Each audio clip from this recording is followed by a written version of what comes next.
बहुत समय पहले एक सुंदर और समृद्ध राज्य था सौरगढ़। वहां की धरती उपजाऊ थी, नदियां कलकल बहती थी और आकाश में हर रोज नई आशाएं चमकती थी।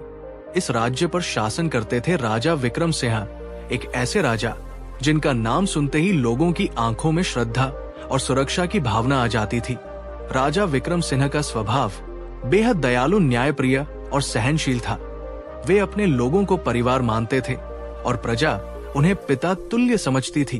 उन्होंने अपने शासन में कभी अन्याय नहीं होने दिया और हर पीड़ित की आवाज सुनी। लेकिन उनकी पत्नी रानी कुंदन देवी एकदम विपरीत स्वभाव की थी।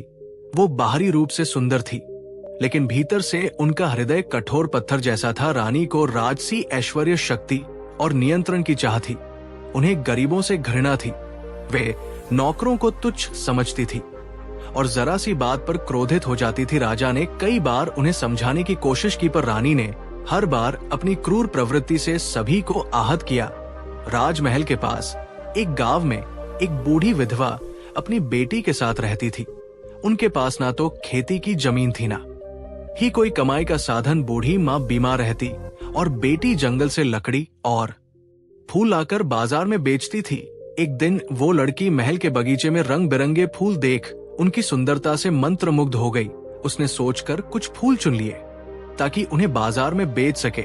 लेकिन दुर्भाग्यवश उस समय रानी कुंदन देवी वहां आई और ये दृश्य देख लिया। रानी ने चिल्लाकर सैनिकों को बुलाया और कहा, इस चोरनी को पकड़ो, मेरे बगीचे के फूल चुराती है। लड़की ने रोते हुए कहा, महारानी जी कृपया क्षमा करें, मेरी माँ बीमार है और हमें खाने को कुछ नहीं मिला, मैंने मजबूरी में ये किया। रानी ने क्रूरता से ठका लगाया और बोली, मुझे बहाने नहीं सुनने, ऐसी चोरों को सबक सिखाना चाहिए। रानी ने आदेश दिया कि लड़की को कोड़ों से मारा जाए।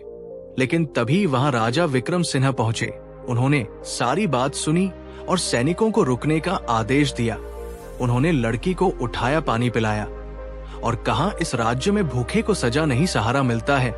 रानी क्रोधित होकर बोली, आपकी ये दया एक दिन आपको ही दुर्बल बना देगी। राजा शांत स्वर में बोले, दयालुता कमजोरी नहीं होती, वो एक राजा की सबसे बड़ी शक्ति होती है। समय बीतता गया, रानी की क्रूरता बढ़ती ही गई। वो गरीबों की जमीन हड़प लेती, नौकरों पर अत्याचार करती और दरबार में छोटे कर्मचारियों का अपमान करती।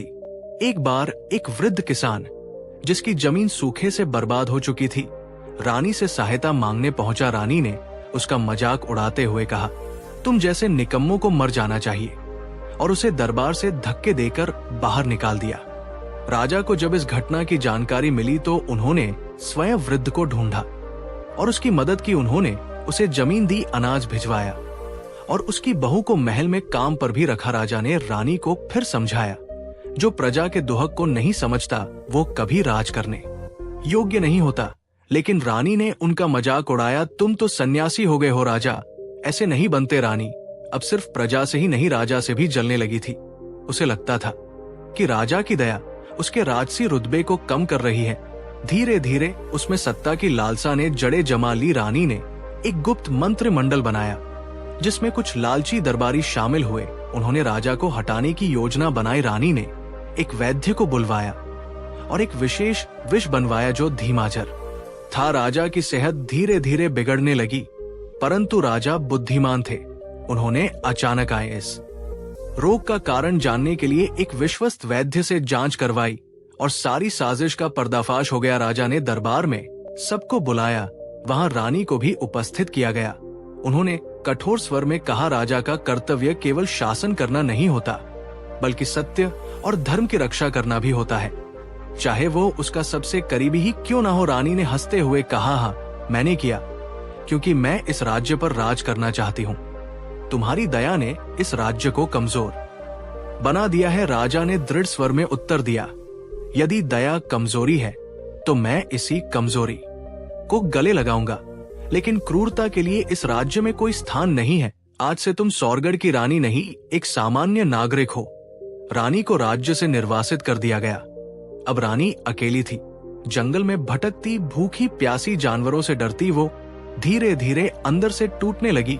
वहां ना कोई सेवा करने वाला था, ना कोई सिर झुकाकर आदेश मानने वाला, कुछ दिनों बाद एक साधु को रानी जंगल में बेहोश मिली। उन्होंने उसे बचाया खाना दिया और जब होश आया तो कहा, जब शक्ति अहंकार बन जाए तो विनाश निश्चित है, लेकिन जब शक्ति सेवा बन जाए तो वही सच्चा राज। यह होता है। रानी रो पड़ी। उसने पहली बार किसी के सामने अपने पाप स्वीकारे। उसने साधु से पूछा, क्या अब भी मेरे जीवन में कुछ शेष है? साधु मुस्कुराए। जहां पश्चाताप होता है वहां परिवर्तन की शुरुआत होती है। रानी वापस स्वर्गाड़ लौटी। उसने राजा से क्षमा मांगी। राजा ने कहा, यदि तुम सच्चे मन से बदली हो तो इस राज्य में तुम्हारा स्थान है। लेकिन अब सेवा के लिए रानी ने अनाथ आश्रम शुरू किया, गरीबों के लिए रसोई बनवाई और हर उस पीड़ित से माफी मांगी जिसे कभी उसने दुख पहुंचाया था। धीरे धीरे रानी कुंदन देवी एक नई पहचान बन गई।